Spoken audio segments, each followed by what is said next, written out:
কে কে আমার মতন চিংড়ি ভাজা খেতে পছন্দ করেন? আজকে আমি চিংড়ি ভাজা করব, তাই ভাবলাম আপনাদের সাথেও শেয়ার করি। তাই আমি এখানে ছোট সাইজের চিংড়ি নিয়ে নিয়েছি, ভালো করে ধুয়ে নিয়েছি। এখন গরম কড়াইয়ে দিয়ে দিচ্ছি তেল, আর দিয়ে দিচ্ছি এখানে 1 কাপ পরিমাণ পেঁয়াজ কুচি। এখন এই পেঁয়াজ কুচিটাকে ভালোভাবে তেলের সাথে নাড়াচাড়া করে মিশিয়ে নেব। দিয়ে দিচ্ছি স্বাদ মতন লবণ।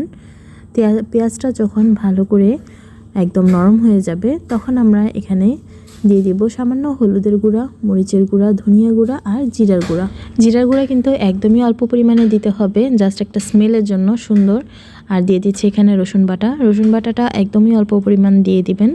এখন দিয়ে দিব এখানে চিংড়ি। এখন এই সবগুলোকে আমাদেরকে ভালো করে ভেজে নিতে হবে, অবশ্যই মাঝারি আঁচে ভেজে নিতে হবে। 3-4 মিনিট এভাবে ভেজে নেওয়ার পর দিয়ে দিচ্ছি এখানে কাঁচামরিচ। এখন এটাকে অনবরত নেড়ে চেড়ে ভালো করে ভেজে নামিয়ে নিব। এই হয়ে গেল আমার চিংড়ি মাছ ভাজা। এটা যে কি মজার সেটা আসলে যারা না খেয়েছেন তারা কখনোই বুঝবেন না। আজকের মতন এখানেই বিদায়। আল্লাহ হাফেজ।